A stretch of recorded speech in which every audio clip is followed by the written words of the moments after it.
Laquelle de ces questions, quand tu accompagnes tes clients, est la plus difficile à travailler? Je pense que c'est quand même là que vaux-tu. C'est vraiment cette confiance en soi. C'est parce qu'on a du mal à créer la relation saine à l'argent et donc Mhm. on va se dire que l'argent ne m'intéresse pas du tout. Et pourtant, si on est professionnel, si on doit gagner notre vie avec ça, ça doit rester le nerf de la guerre dans cette histoire.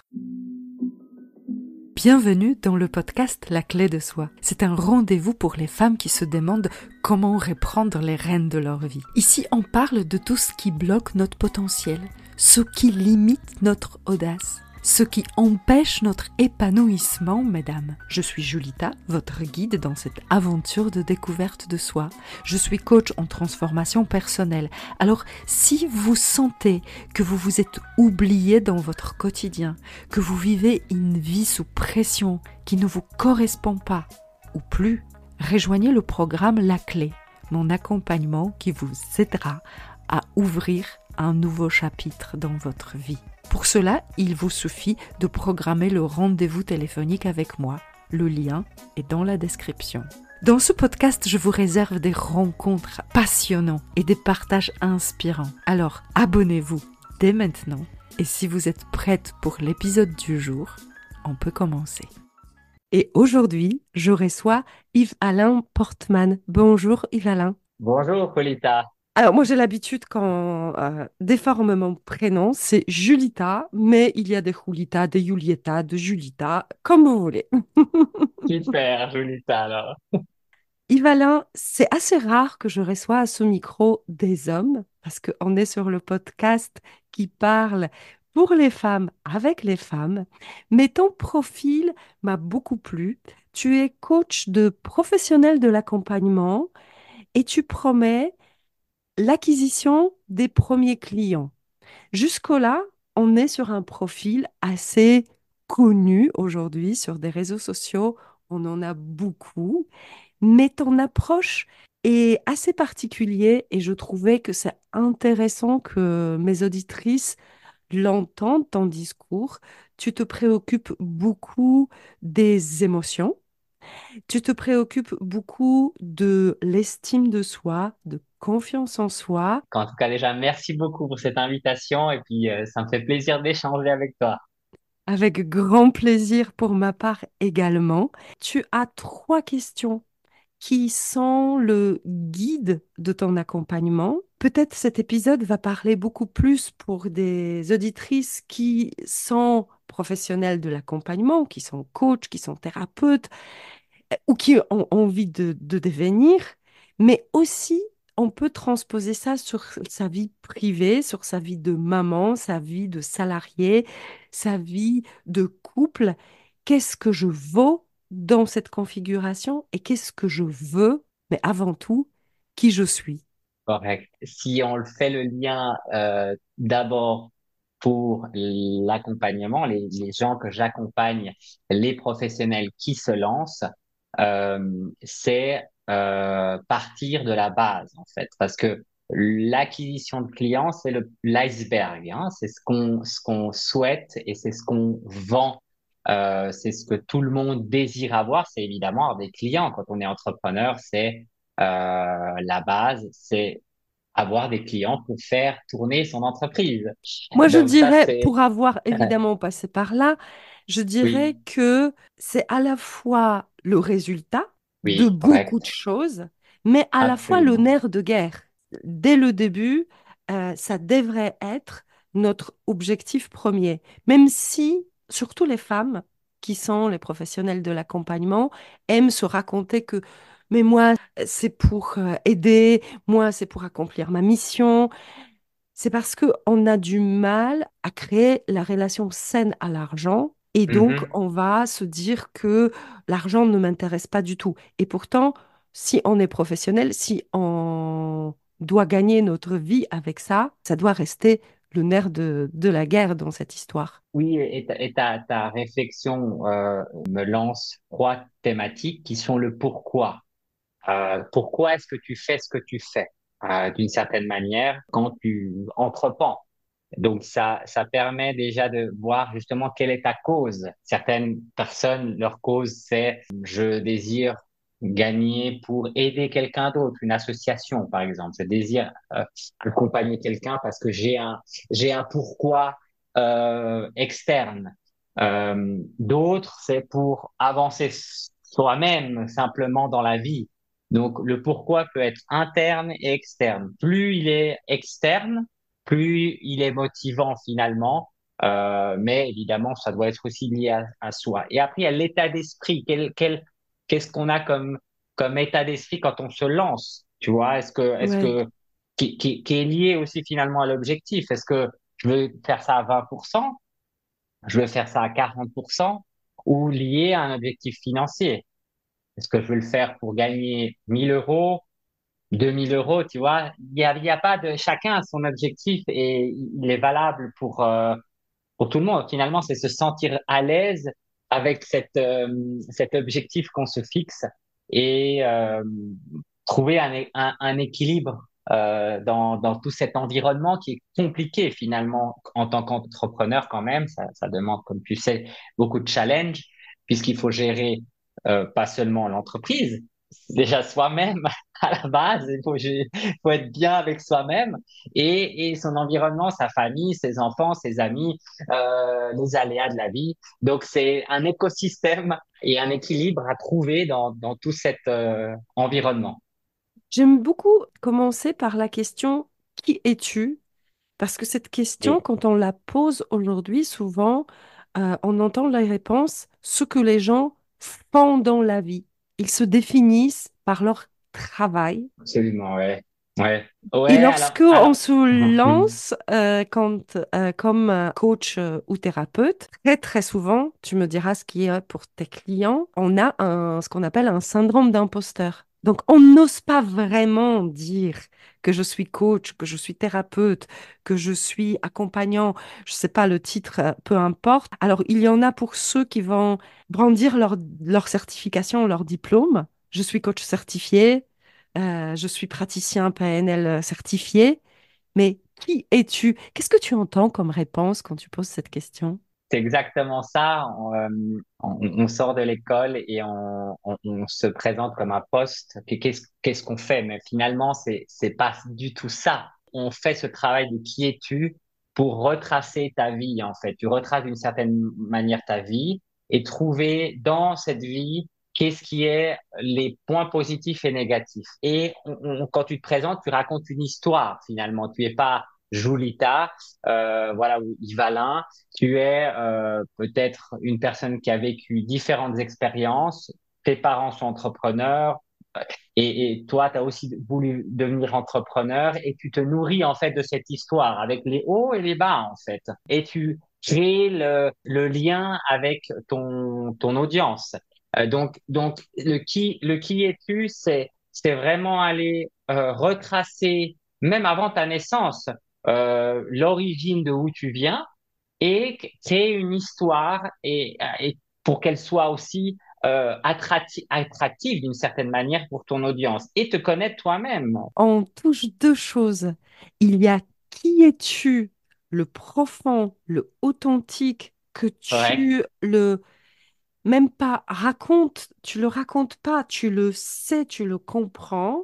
Et il y a Oui, le storytelling que tu correct. sers sur des réseaux sociaux. Ce sont deux choses différentes. Absolument. Oui, oui, évidemment, ouais, ouais. Mais aujourd'hui, alors on passe dans l'accompagnement que je fais justement sur ce qui es-tu, on passe on retrace ta vie avec les, comme j'ai dit, les hauts et les bas et on essaie de noter quels sont les moments clés dans ta vie, tu vois, de bascule ou des gens qui t'ont impacté ou des mots qui sont revenus. Et ça, c'est le brut, on va dire. C'est ta pierre brute interne que tu Hmm. sais. Et après, tu transformes ça d'une certaine manière en le polissant, en polissant le diamant, si on peut le prendre comme ça, pour l'exposer. Parce que finalement, aujourd'hui, quand même, alors toujours en étant soi-même, hein, je parle pas de pas être qui on est, mais on s'expose quand même aujourd'hui dans une vitrine qui sont soit les réseaux sociaux, soit ton site internet, où on montre un visage peut-être plus commercial avec ses vérités. Aujourd'hui, on peut le montrer d'un bon côté ou d'un un côté plus avec ses erreurs. Là qu'on croche aussi notre public à travers les erreurs qu'on a fait, les douleurs qu'on a vécues, bah c'est là où on arrive à créer du lien aussi avec son audience. Bien sûr. Donc, la base, si j'ai bien compris, tu crées avec tes clients sur papier l'histoire qui est tue, qui est Correct. racontable et qui est attractive et qui donne de la matière pour raconter finalement ce qu'on a vécu, ces expériences et que ce soit parlant pour les gens qui peuvent vivre la même chose ou s'inspirer de cette histoire-là. Absolument. Et les gens aiment des histoires. Ils aiment être, tu vois, un peu baladés par des émotions, ces difficultés, ces joies où on est passé d'un état à un autre. J'ai Et on est, ouais. expérimenté ça hier parce que j'ai fait un post. Pourquoi je l'entends dans ma vie? J'ai fait des réserves du pain. Ouais, d'accord, ouais. Et je raconte Ok. là-dedans l'histoire de ma grand-mère. Et évidemment, ce genre de post, il attire beaucoup de curiosité parce que déjà, c'est rigolo. Après, l'histoire, elle est un peu moins rigolote, mais elle est touchante. Et effectivement, même si quelqu'un n'est pas intéressé par nos services, ça crée un lien avec notre communauté finalement. Donc, une fois qu'on a mis sur papier, cadré sur le papier qui on est, on rentre dans une question qui est très inconfortable pour un entrepreneur qui se lance. C'est ce que je vaux, parce que c'est directement lié au prix de nos services, combien je vais demander, et c'est très inconfortable au départ. Absolument. C'est un grand challenge. Et si on fait le lien avec ce qu'on vient de discuter, c'est quand on te pose la question, que fais-tu? Tu vois? Qui es-tu? Quand tu es dans un networking, quand tu dois te présenter, c'est pas toujours simple de tout de suite, tu vois, répondre qui je suis. Je suis coach pour telle et telle personne. Et donc, on a on parle souvent du syndrome de l'imposteur, non? Qui est lié à cette confiance, à cette estime de soi, où on se dit, mais pourquoi est-ce que moi, je suis finalement, qu'est-ce que je vaux pour dire ça? Et on crédibilise plutôt l'autre. On dit que c'est peut-être pas mon tour aujourd'hui, que par exemple j'ai vendu une fois, mais c'était de la chance. Donc il y a tout ce discours intérieur qu'il faut travailler. Et on peut le lier ça à une sorte de mindset qu'il faut acquérir comme un sportif Bien sûr, où tu t'entraînes, tu t'entraînes tes gammes, tu t'entraînes à la corde à sauter et tu peux t'entraîner devant le miroir et te dire, je suis coach pour X et j'apporte Y. Tu le répètes plusieurs fois. Ça peut être des mantras aussi que tu te répètes c'est la finalité de tout ça, c'est gagner en confiance. Et c'est pas quelque chose qui se dissout du jour au lendemain. Hein. On s'entraîne. Moi, je suis encore victime, évidemment, du syndrome de l'imposteur. À chaque fois qu'on avance un petit peu, à chaque nouveau défi, on est confronté à, je suis légitime à dire ça. Qu'est-ce qui, et on a ces défis-là ces questionnements qui viennent, mais c'est une sorte d'entraînement qu'il faut alors, mettre en place. moi, j'ai un avis bien particulier sur le syndrome de l'imposteur, surtout Mhm. pour ceux qui concernent les professionnels de l'accompagnement, parce que je suis passée par là, bien évidemment, et on m'a toujours dit, non, mais il faut que tu enlèves ton syndrome de l'imposteur, tu es un merveilleux coach, etc., etc. OK. La réalité était telle, à l'époque où j'avais du mal, c'était il y a quelques années, c'est que j'étais un coach débutant. Je l'étais Mhm. réellement. Et je trouve que dans la vie, quand on regarde des métiers, on va dire bien établis, Dans chaque métier, on a la phase débutant. On a le médecin interne qui se Mhm. définit par tel et qui va faire les tâches moins impactantes pour la vie de ses patients que un médecin confirmé. On a un prof débutant, il a du mal, il n'a pas encore enseigné longtemps. On a un manager junior, donc celui qui Mhm. débute. Et à aucun moment, on lui dit, non, mais il faut que tu arrêtes d'être junior, hein. On lui dit, Mhm. travaille, fais tes preuves, acquiert ton expérience et ça va aller avec le temps. Et quand on devient coach, on n'a pas le droit presque, avec cette étiquette de syndrome de l'imposteur, d'être un coach débutant. Pourtant, ça se vaut, hein. Il y a des coachs débutants. J'étais certifiée en mois de juin. On est en mois d'août. Ben oui, ça fait 3 mois que je suis coach. Ben oui, ça fait 3 mois que je suis coach. Disons-le et sois mon premier client et tu auras le bénéfice de ma fraîcheur, de mon expérience de formation, de ma motivation. Je vais te donner tout ce que j'ai parce que tu es peut-être mon seul client, donc je vais être corps et âme avec toi. Tous les jours, je vais répondre à tes messages parce que tu es mon premier client, donc je suis tout à toi, contrairement à celui qui coach depuis 10 ans, qui a un planning bien établi. Et quand tu deviens son client, c'est un appel d'une demi-heure tous les 15 jours et c'est pas plus. Mais c'est Euh, important de le signaler et d'arrêter de dire aux jeunes coachs qu'ils n'ont pas le droit d'être jeunes coachs. Non, alors, je suis absolument, absolument d'accord avec ça.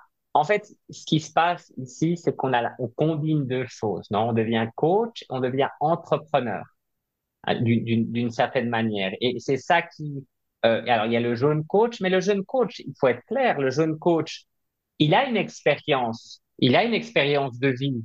Évidemment. Ça peut être, donc, et je pense que là, de nouveau, c'est si tu retraces ta vie et tu as des assises fortes. Et c'est là aussi justement le programme, c'est partir sur tes bases et prendre confiance, même si tu commences la première heure de coaching, mais tu as déjà une expérience de vie, donc tu commences pas vraiment à zéro. Je sais pas si est-ce que c'est juste de se présenter comme coach débutant?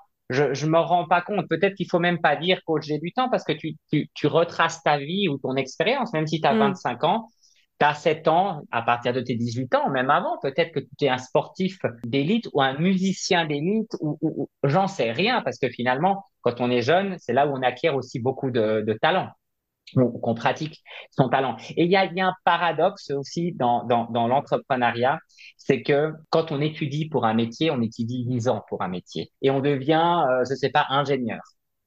Quand on devient entrepreneur, les gens s'imaginent en 6 mois, on est entrepreneur ou on débute et on est tout de suite entrepreneur alors qu'on n'a pas vraiment étudié pour ça. Donc, il y a deux choses. Je pense que c'est simplement se dire que peut-être on n'est pas si débutant que ça finalement, quand on retrace Mhm. ce qu'on a vécu. Et puis, de deux, c'est aussi avoir cette patience quand on se lance. Alors, c'est peut-être pas le sujet qu'on a traité, mais ça fait partie aussi du défi. C'est que on part pas pour un sprint, on part pour un marathon quand on est dans cette activité-là. La transition parfaite, on n'est pas dans un sprint, on est dans le marathon. Alors, que veux-tu? Qu'est-ce que je veux dans cette activité? Comment tu abordes cette question-là sur l'objectif à atteindre? Oui, alors une fois qu'on a tracé sa vie, qu'on connaît son pourquoi fort, qu'on connaît ses valeurs aussi, le valeur de soi-même, mais de son potentiel projet, parce que là, il y a encore deux valeurs différentes aussi qu'on peut aligner, qu'on a fait sauter, en guillemets, ces croyances limitantes, qu'on ait travaillé, alors ça, c'est pas du jour au lendemain, mais qu'on les a identifiées et qu'on a essayé de les transformer. Et là, on peut commencer à parler de positionnement. Donc, en marketing, on parle de se nicher. On n'est pas un coach en développement personnel qui parle à tout le monde, tu vois. On est une personne qui offre un service pour X et qui aide à faire X, pour Y. Donc, par exemple, dans mon cas, j'aide les entrepreneurs ou les pros de l'accompagnement à acquérir plus de clientèle. Donc, c'est assez ciblé, tu vois, c'est les entrepreneurs à faire X. Donc, là, une fois qu'on a étudié pourquoi on pense être bon et crédible aussi d'une certaine manière, on peut commencer à se positionner. Et Mhm. dans le positionnement, on va aller au contact de ton client idéal, qu'on appelle aussi avatar, et qu'on va faire un questionnaire très simple de qu'est-ce que vit ton client. Donc, on va lui poser des questions, ça peut être 5 à 10 questions, pour savoir comment il vit sa situation, qu'est-ce qui te rend, tu vois, quelles sont ses douleurs, quels sont ses challenges, qu'est-ce qu'il souhaite atteindre. Et là, on commence à avoir une finesse dans qui est-ce qu'on veut accompagner. Et c'est ce qui va aussi justement permettre à cibler nos intentions. Donc, on sait ce qu'on veut, pour qui, et on peut aussi après faire des messages qui sont, quand on écrit sur LinkedIn ou qu'on fait des publications, dirigées à sa cible. Donc, on devient efficient dans son organisation parce qu'on sait où on va et on applique des tâches qui sont dédiées à ta cible, à ton activité. C'est ça l'intérêt de savoir, de faire tout ce processus. Donc, qui es-tu? Que vaux-tu? Et que veux-tu? Laquelle de ces questions, quand tu accompagnes tes clients, est la plus difficile à travailler? Je pense que c'est quand même la que vaux-tu, d'une Hmm. certaine manière. C'est vraiment cette confiance en soi. C'est un travail parce qu'on est ancré dans des schémas qu'il faut défaire. C'est l'état d'esprit qu'il faut changer. Il faut changer de lunettes, tu vois. Tu prends des nouvelles lunettes, voir la situation de manière différente. Parce J'aime qu'une bien fois qu'on parce a, que prochainement, il y aura un épisode qui va sortir avec une coach et elle a écrit le livre le jour où j'ai mis mes lunettes de girafe. Tu vois, mais c'est voilà. vraiment ça. Et cette coach s'appelle Sophie. Donc les lunettes de Ah, girafe ne Sophie sont la pas pour girafe. rien. Qu'est-ce que tu entends toi par changer des lunettes? C'est quoi le changement qui se opère? Ouais, on change de perspective, on essaye de aussi comprendre potentiellement le regard de l'autre, quelles sont, tu vois, quelles sont potentiellement ses douleurs, pourquoi est-ce qu'il est comme ça, euh, simplement aussi l'environnement, on change d'une certaine manière l'environnement, la manière de penser, on se remet en question, en fait, c'est une sorte de remise en question sur est-ce que ce que je fais ou comme je pense est OK, ou est-ce que je prends un petit peu de recul? Peut-être j'enlève simplement les lunettes, tu vois, j'ai pas besoin d'en mettre. Je me retire de la situation et je regarde qu'est-ce qui se passe. Peut-être en me retirant de la situation, l'eau se tranquillise, ou le panorama change, le vent balaye certaines choses, le soleil arrive, donc une sorte de remise en question et un peu un reset de sa manière de penser, et qui n'est pas forcément correct dans ce contexte. Tu vois, tu peux avoir un bon mindset toute la journée, mais dans une situation idéale avec tes enfants ou avec ta femme, tu as réagi totalement de manière inadéquate. Alors que tu avais les bonnes lunettes durant la journée, mais durant un certain moment de la journée, ces lunettes étaient peut-être pas bien ajustées, ou il y avait de la buée, ou elles étaient sales. Ça t'a mené à des réactions inadéquates. Donc c'est un défi permanent de se remettre comme ça en question et d'avoir la bonne posture finalement dans chaque situation qui est évidemment difficile puisque tu n'es pas responsable de comment réagit l'autre personne, tu vois. Tu dis quelque chose, chacun réagit différemment. Et donc, c'est ça aussi tout le challenge et peut-être prendre la distance sur certaines situations aussi où si on a ce syndrome de l'imposteur où on se culpabilise de comment vit l'autre par rapport à ce que toi tu dis. Mais certaines personnes réagissent très bien et d'autres réagissent mal. Donc c'est un défi, mais voilà, ça nous fait croître, on va dire. Et si tu en parles si bien, c'est parce que toi-même, tu as récemment fait le choix de devenir coach. Comment tu es Oui. arrivé là? Alors, c'est une très bonne question. En fait, ça faisait 20 ans que je posais, même plus peut-être, à mon prochain, cette personne qui était en face de moi, qu'est-ce que tu fais? Qu'est-ce que tu fais? Comment tu le fais? Et dans le but de m'inspirer, tu vois, de m'inspirer. Est-ce qu'il y a quelque chose d'intéressant dans ce qu'il fait lui, ce qu'il fait lui Tu comme posais cette ouais. question dans quel cadre? Mais franchement, alors c'est souvent des adultes, hein, c'était des adultes, mais pratiquement en permanence, évidemment pas tout le temps, mais dès qu'il y avait une opportunité, dès qu'il y avait peut-être un moment d'interaction avec l'autre personne, une de mes premières questions, c'est qu'est-ce que tu fais? Et même encore aujourd'hui, hein. Et plutôt, alors aujourd'hui plutôt mais c'est toujours par intérêt de savoir qu'est-ce qui fait l'autre. Tu vois, sur LinkedIn, je me connecte à des gens, les gens me disent, mais pourquoi tu te connectes avec moi? Bah, je lui dis, parce que je suis en mode croissance de mon réseau. De deux, parce que j'aime bien me nourrir de ce que font les autres, tu vois, parce que c'est des inspirations pour moi. Les autres, c'est des inspirations. Je les prends pas comme des concurrents. Plus la personne m'inspire, elle me frustre un peu parce que si la personne m'inspire, ben elle fait des choses que moi je fais pas. Et donc, elle va me stimuler en même temps, tu vois, elle va me Ouais. stimuler et je vais faire ce qu'elle a envie de faire, tu vois. C'est un mode de stimulation. Et troisièmement, c'est un mode de partenariat potentiel. Je pense toujours en mode partenariat. Tu vois, qu'est-ce qu'on pourrait faire ensemble? Est-ce il y a un angle de partenariat avec C'est un toi? peu comme Tu ça vois, qu'on a connecté. ouais, c'est ça, exactement. Mais c'est, c'est, c'est ça. Est-ce qu'il y a quelque chose, il y a est-ce que tu as une perle cachée, tu vois, en guillemets? Quelle est ta perle cachée? Parce qu'en fait, chacun a sa perle. Et il y a des jours, ben voilà, on peut pas le faire avec tout le monde, hein, on croche avec certaines personnes. Et il Heureusement, faut parce que ouvrir la sinon, coquille. voilà, c'est ça. Mais Faut tu disais que s'ouvrir, ouais. pendant 20 ans, tu posais la question. Oui. C'était 20 ans où tu étais salarié, je crois. Alors non, j'étais entre deux. Alors d'abord salarié, puis après j'étais en activité avec mon père en tant qu'employé. Après j'étais en activité avec mon père en tant que partenaire. Donc j'étais 50-50. On était actifs dans activités différentes. Après j'ai fait une autre société, donc j'ai fait plusieurs activités d'entrepreneur.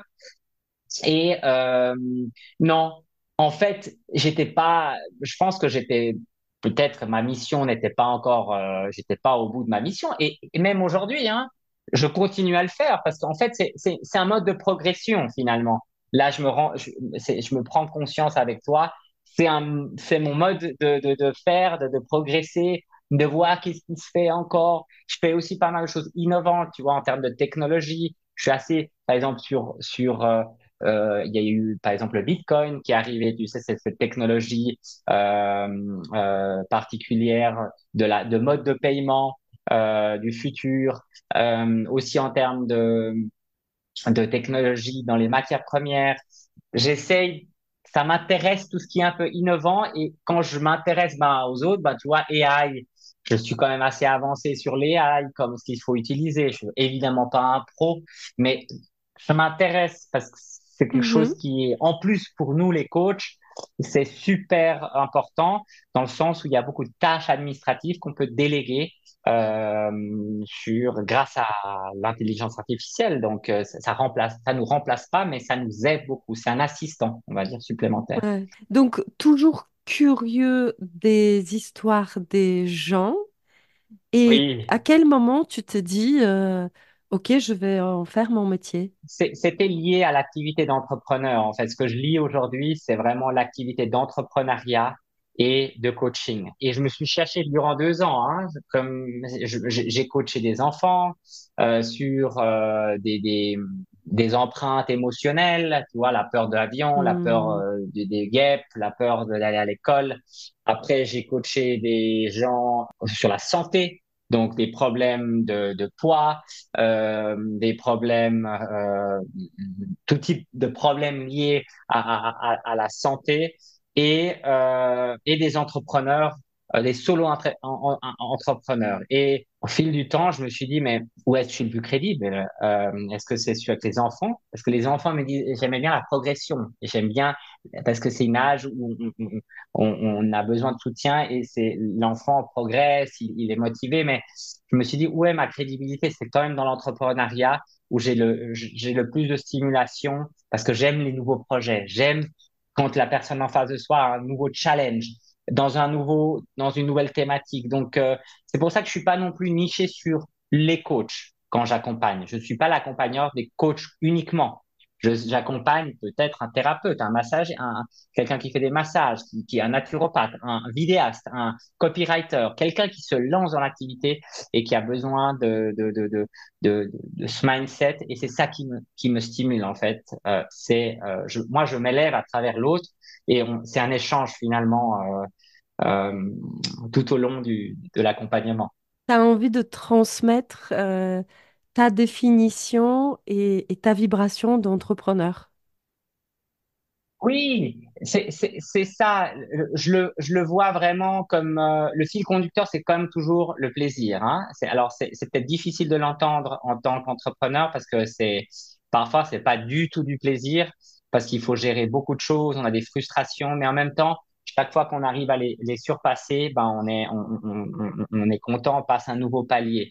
Donc, mais c'est quand même la ligne fine derrière au niveau des valeurs. Alors c'est l'expérience, c'est la liberté euh, et la passion d'échanger finalement et de se dire voilà, j'ai acquis de l'expérience. C'est vraiment l'expérience de l'échange avec l'autre et chacun est différent et c'est ça qui est stimulant, ouais. Génial. Merci beaucoup pour cet échange, Evalin. Est-ce que tu aurais le mot de la fin? Écoute, le mot de la fin, je dirais que chacun a toutes les ressources en soi pour réussir. Hmm. Donc voilà, je vais pas trop le développer parce que je pense que ça veut ça veut dire ce que ça veut dire. Donc croyez en vous. Chacun a vraiment une pépite en soi. Il faut simplement la découvrir ou la redécouvrir ou la dépoussiérer et après tout s'enchaîne. Alors, si vous avez envie de savoir plus sur la pépite qui est en vous, vous pouvez contacter Yvalin. Tous les liens seront dans la description. Tu es très actif sur LinkedIn, je crois, Correct. Oui, et tu as un très beau site internet où on peut trouver merci toutes les beaucoup. informations et les liens se trouvent dans la description. Merci beaucoup, Yvalin. Merci à toi, Arcolita. C'était un énorme plaisir. J'ai passé un super moment avec toi. Ah, c'est la mission réussie alors. Un grand merci pour avoir écouté cet épisode de La Clé de Soi. Je vous invite à découvrir d'autres partages et d'autres personnalités dans les différents épisodes de ce podcast. Vous les trouverez bien évidemment sur votre plateforme d'écoute préférée. N'oubliez pas de liker, commenter, partager sans modération afin de faire résonner la voix de ces personnes inspirantes. Votre soutien est ma clé pour inspirer davantage de vie. Grand merci à vous.